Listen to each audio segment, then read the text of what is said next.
Next बात करते हैं कक्षागत गतिविधियों में समान भागीदारी सुनिश्चित करना। कहने का मतलब ये है कि टीचर को जो भी क्लास में एक्टिविटी कराए, टीचर कराए तो उसमें बॉयज गर्ल्स दोनों को का इक्वल पार्टिसिपेशन कराए। ऐसा ना हो कि अगर झाड़ू लगाने का काम है तो गर्ल्स ही करेंगी, या कोई चीज उठा के दूसरी जगह रखने का काम है तो वो बॉयज ही करेंगे।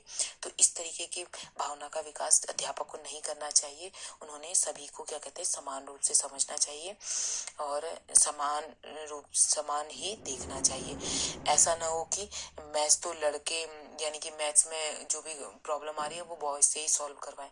इससे क्या होगा, गर्ल्स के अंदर भी ये भावना विकसित हो सकती है कि जो ये सब्जेक्ट है ये थोड़ा सा टफ है या बॉयज ही इसे हैंडल कर सकते हैं, हम तो इस लायक नहीं है। तो टीचर को इन चीज़ों का विशेष रूप से ध्यान रखना चाहिए कि जिससे कि बच्चों में इस तरीके की भावना का विकास ना हो और लोगों में इस तरीके की भावना का विकास ना हो। और नेक्स्ट है सामाजिक कुरीतियों पर कार्यक्रम का आयोजन करना, क्योंकि हम सभी जानते हैं जो विद्यालय है वो समाज का लघु रूप है और यहाँ पे सबसे मुख्य जो कार्य होता है, जो सारा दारोमदार है वो अध्यापक के ऊपर है। तो जो विद्यालय से ये एक कार्य भी होना चाहिए कि जो सामाजिक कुरीतियों पर विभिन्न प्रकार के कार्यक्रमों का आयोजन करें। जैसे सती प्रथा है, दहेज प्रथा है, इन सारी चीजों को खत्म करने के लिए क्या क्या चीजें हुई, किस तरीके से लोगों ने लड़ाई करी, क्या क्या सफलताएं प्राप्त हुई, क्या ये सारी बातें बच्चों को बतानी चाहिए कि क्यों ये प्रथाएं गलत थी, क्यों इन्हें खत्म करने की बात कही गई, क्यों इन आज भी बेटी पढ़ाओ बेटी बचाओ बेटी पढ़ाओ ये सारी स्कीम चलाई, स्कूल चलो अभियान, इन सारी चीजों पे अलग अलग तरीके से वो कार्यक्रम का आयोजन कर सकते हैं जिससे कि लोग अवेयर हों, पुरानी जो प्रथाएं खत्म हुई हैं उनके बारे में भी जाने कि क्यों उन्हें खत्म करने की जरूरत पड़ी और क्यों जो ये नई स्कीम चली है बेटी पढ़ाओ बेटी बचाओ बेटी पढ़ाओ और ये सर्व शिक्षा अभियान, स्कूल चलो अभियान, जो भी सारी चीजें हैं ये क्यों जरूरी हैं, जिससे कि लोगों में क्या हो, अवेयरनेस फैले और लोग इन चीजों के प्रति क्या हो, अवेयर हो पाए। नेक्स्ट है हमारा राष्ट्रीय पर्वों को मनाना। ठीक, अब इसके बारे में थोड़ा सा जान लेते हैं कि सारे राष्ट्रीय पर्व हर्षोल्लास से मनाने चाहिए, क्योंकि विद्यालय में ये सारी चीजें होंगी तो क्योंकि देखिए राष्ट्रीय पर्व की बात करें तो वहाँ पे जब भी हम 26 जनवरी 15 अगस्त मनाते हैं तो कहीं ना कहीं बच्चों के साथ साथ उनके पेरेंट्स भी इन्वॉल्व होते हैं। कहने का मतलब एक विद्यालय जो समाज का लघु रूप है उसके साथ साथ ही हमारा जो बड़ा समाज है वो भी इन्वॉल्व होता है। तो उसमें क्या होता है, हमारे देश के जो स्वतंत्रता सेनानी है उनके बारे में बताना चाहिए, किस तरीके से उन्होंने हमें स्वतंत्रता दिलाई, क्या क्या चीजें रही, किस तरीके से हमने मतलब अपने आप को अपडेट करा है और हमने स्वतंत्रता प्राप्ति कैसे करी, किन किन लोगों का बलिदान रहा, किस तरीके की घटनाएं आई, इन सारी चीजों के बारे में भी बच्चों को जानकारी देती रहनी चाहिए या समाज को इन सारी जानकारियों से अवगत कराते रहना चाहिए, जिसके लिए एक प्रमुख रोल प्ले कर सकता है राष्ट्रीय पर्व। राष्ट्रीय पर्व में सभी, क्योंकि राष्ट्रीय पर्व है, नाम से ही क्लियर है राष्ट्र का पर्व है, तो सभी मिलजुल करके मनाते हैं।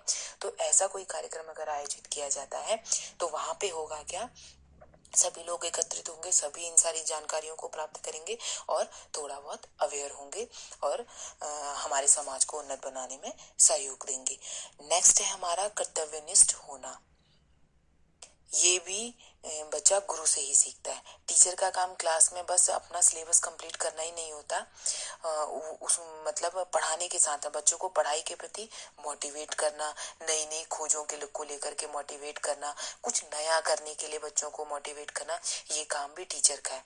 तो ये इस कर्तव्य का एक अध्यापक को नॉलेज होना चाहिए, ज्ञान होना चाहिए कि मेरा अपने विद्यार्थियों के प्रति, अपने विद्यालय के प्रति, अपने समाज के प्रति क्या कर्तव्य है और उसका निर्वहन मुझे कैसे करना है। मेरा काम सिर्फ और सिर्फ क्लासरूम में जा करके अपने सिलेबस को खत्म करके अपनी सैलरी प्राप्त करना नहीं है, अभी तो अपने समाज को कुछ नया देना, कुछ बेहतर देना, अपने विद्यार्थियों को एक उज्जवल भविष्य देना, ये भी मेरा कर्तव्य है। इस कर्तव्य का निर्वहन करके भी समाज में चेंज लाने का कार्य एक अध्यापक क्या है, बहुत बखूबी कर सकता है। नेक्स्ट है बाल मनोविज्ञान से परिवर्तन की आधारशिला रखना। इस बिंदु पे हम इस तरीके से कह सकते हैं कि टीचर को मनोविज्ञान यानी कि साइकोलॉजी का भी नॉलेज होना चाहिए, क्योंकि हम सभी जानते हैं कि जब हम अध्यापक की बात करें तो वो जो विकास की अवस्थाएं होती हैं वो शैशवावस्था, बाल्यावस्था, किशोरावस्था, इन तीनों ही अवस्थाओं को फेस करते हैं विद्यालय में। अगर वो प्राइमरी के हैं तो वो शैशवावस्था से बाल्यावस्था को डील करेंगे, अपर प्राइमरी में फिर बाल्यावस्था से किशोरावस्था में, और फिर उसके बाद हायर की बात करें तो अलग अलग लेवल में अध्यापक जो होते हैं वो अलग अलग एज ग्रुप के बच्चों को क्या करते हैं, डील कर रहे होते हैं। तो इसके लिए टीचर को साइकोलॉजी का नॉलेज होना भी बहुत ज़रूरी है। साथ ही इस बात को भी ध्यान में रखकर बच्चे, क्योंकि अगर टीचर को साइकोलॉजी का नॉलेज होगा तो वो क्या करेगा, उसे बच्चों के इंटरेस्ट, उसके एटीट्यूड के बारे में पता होगा, उसके एप्टीट्यूड के बारे में पता होगा, जिससे वो बच्चे को उसकी जो उसका जो इंटरेस्ट है, इंटरेस्ट का एरिया है, उस तरीके का काम उसे दे सकता है, या उसके इंटरेस्ट से रिलेटेड उसे फील्ड प्रोवाइड कर सकता है, अपॉर्चुनिटी प्रोवाइड कर सकता है, और ज़्यादा मोटिवेट कर सकते हैं कि आप इस लायक हैं, आपको ये वाला काम बहुत बेहतर तरीके से आप कर सकते हैं, तो आपको ये सारी चीज़ें करना चाहिए। तो उसे एक सही दिशा निर्देशन टीचर कर सकता है उसका, और उसे मोटिवेट, एक सही डायरेक्शन दे सकता है, सही दिशा में मोटिवेट कर सकता है, जिससे कि बच्चे में सकारात्मक विकास हो। और एक कहने का मतलब है, अगर आप एक बच्चे का भविष्य उज्जवल कर रहे हैं तो आगे चल के वो 10 और अन्य लोगों का भविष्य उज्जवल करने में बखूबी अपना रोल प्ले करेंगे। तो ये इसलिए एक टीचर को क्या है, कहीं ना कहीं मनोविज्ञान का ज्ञान भी होना चाहिए, क्योंकि मनोविज्ञान के आधार पर जो एक अध्यापक है वो समाज के मन का ज्ञान प्राप्त कर सकता है, और उस हिसाब से हमारे समाज को एक आदर्श रूप प्रस्तुत कर सकता है कि किस तरीके से हम अपने समाज में, अपने राष्ट्र में, अपने डेली की क्रियाकलाप में परिवर्तन ला सकते हैं, क्योंकि छोटे छोटे परिवर्तन मिलकर के ही आगे एक सभ्य समाज का निर्माण कर सकते हैं। नेक्स्ट है सामाजिक परिवर्तन लाना, सांस्कृतिक परिवर्तन लाना। इसमें बात करें कि टीचर की एक जिम्मेदारी यह भी है कि वो अपने बच्चों के अंदर सांस्कृतिक मूल्यों का भी विकास करे। बड़ों का आदर संस्कार, छोटों को प्यार, विद्यालय में प्रार्थना सभा, ये सभी इसी के भाग है। डेली इस तरह की प्रैक्टिस से बच्चे क्या करते हैं, अपनी संस्कृति से रूबरू होते रहेंगे, तो उनमें क्या होता है, सांस्कृतिक परिवर्तन जरूर आएगा, या अपनी संस्कृति का ज्ञान उन्हें जरूर होगा। नेक्स्ट पॉइंट है हमारा जिज्ञासा उत्पन्न करना। ये टीचर का मतलब जो है मेन ऑब्जेक्टिव होना चाहिए कि रटने को बल न दे करके बच्चे की क्यूरियोसिटी को जगाए। बच्चे को अगर आप कोई चीज बता रहे हो तो उसके अंदर क्या, क्यों, कैसे जैसे प्रश्न जरूर होने चाहिए, जिससे कि बच्चा क्या करेगा, आप अगर कोई चीज समझा रहे हैं तो उसका डीप नॉलेज यानी कि गहन अध्ययन कर पाएगा, उसके बारे में जान पाएगा, ठीक। और आगे चल करके वो क्या होगा, अपने राष्ट्र का विकास करने में बखूबी अपना रोल प्ले करेगा।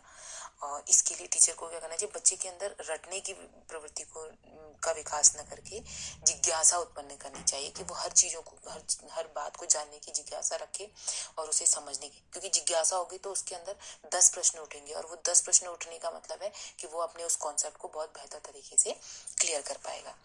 नेक्स्ट है हमारा सामाजिक सहयोग करना। अब इसकी हम बात करें तो अगर टीचर को बच्चे में परिवर्तन लेकर आना है तो उसमें आपसी सहयोग की भावना का विकास करना बहुत जरूरी है। उन्हें ये सिखाएं कि प्रॉब्लम को सब मिलकर अगर सॉल्व करेंगे तो वो आसानी से सॉल्व हो जाएगी, यानी कि वो दूर हो जाएगी। उन्हें ये बताना बहुत जरूरी है कि एकता में ही शक्ति होती है, और इस बात को समझाने के लिए वो अलग अलग तरीके से बच्चों के सामने उदाहरण रख सकते हैं। कई बार तो स्टोरी की फॉर्म में बच्चों को ये चीज समझाया जा सकता है कि सामाजिक सहयोग की भावना पुराने समय के जो रहे हैं उनके बारे में बता करके कि कैसे लोगों ने समाज में रहते हुए सहयोग की भावना से हमारे देश को आजाद कराया या हमारे समाज का विकास करा।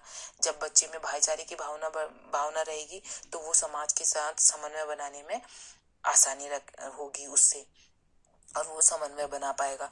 तो इसमें क्या होगा, एक अच्छे समाज की मतलब रचना हो सकती है। तो ओवरऑल हम कह सकते हैं कि टीचर की वजह से हर तरह का चेंज आ सकता है।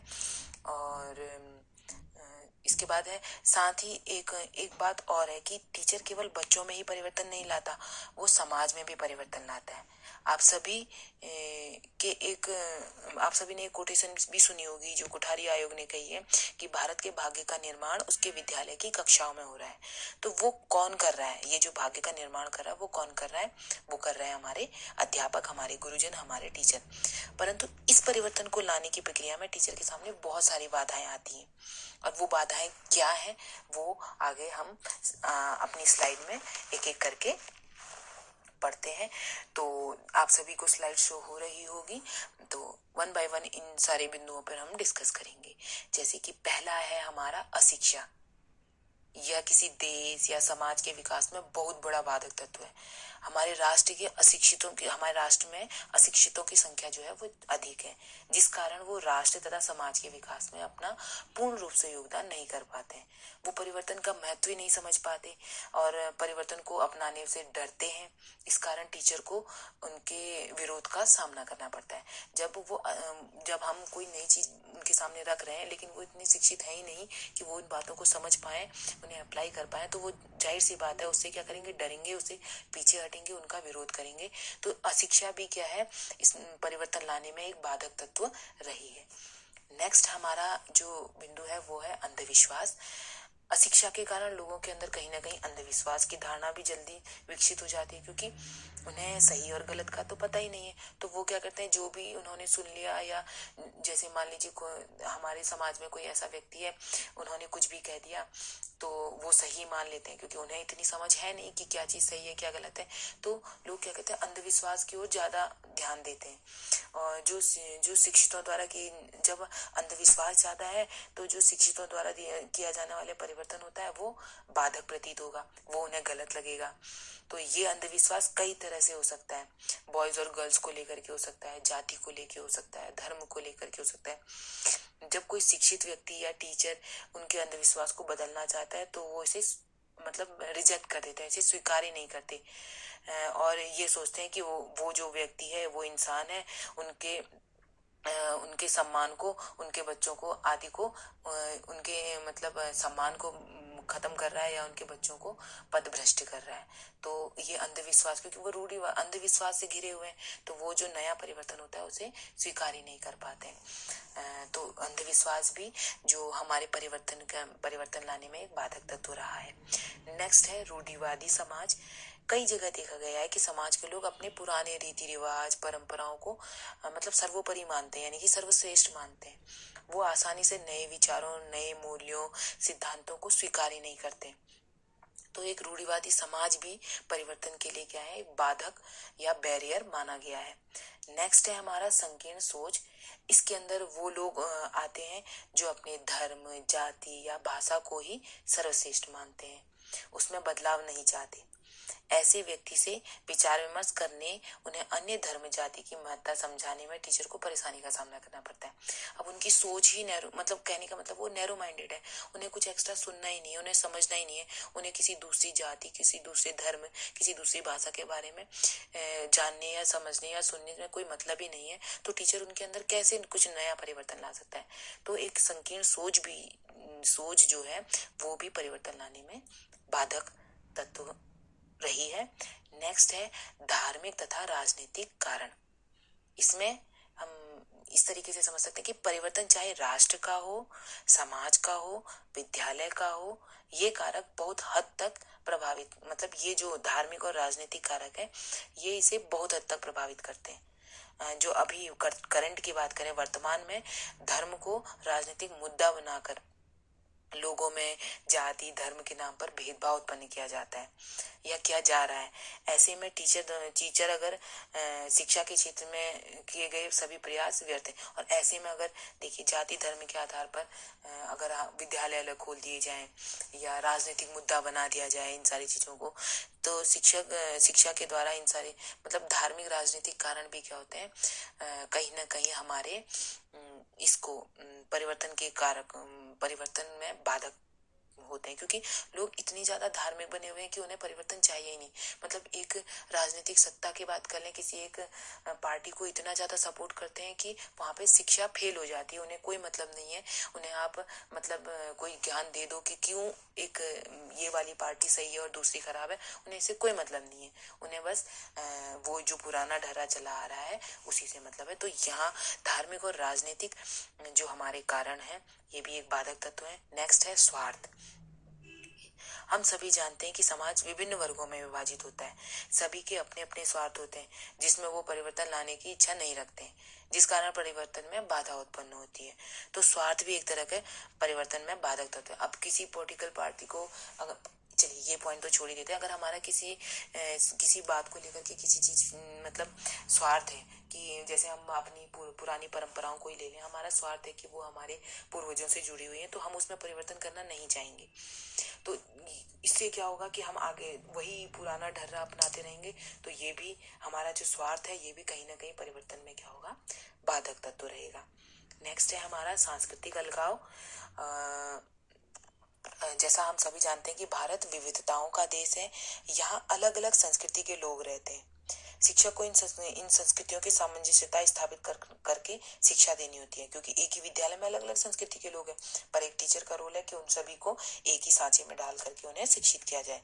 बट कई बार जो हमारी सांस्कृतिक अलगाव की वजह से ये कार्य संभव नहीं हो पाता है।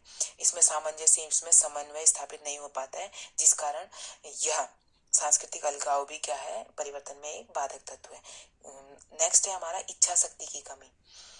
इसमें कह सकते हैं कि मनुष्य की एक सामान्य प्रवृत्ति रही है कि वो अपना जो कार्य है वो दूसरों के भरोसे छोड़ देता है, और साथ ही वो यह भी मानता है कि उसके ये काम नहीं करने से उस काम में कोई मतलब प्रभाव नहीं पड़ेगा, कोई इफेक्ट नहीं पड़ेगा।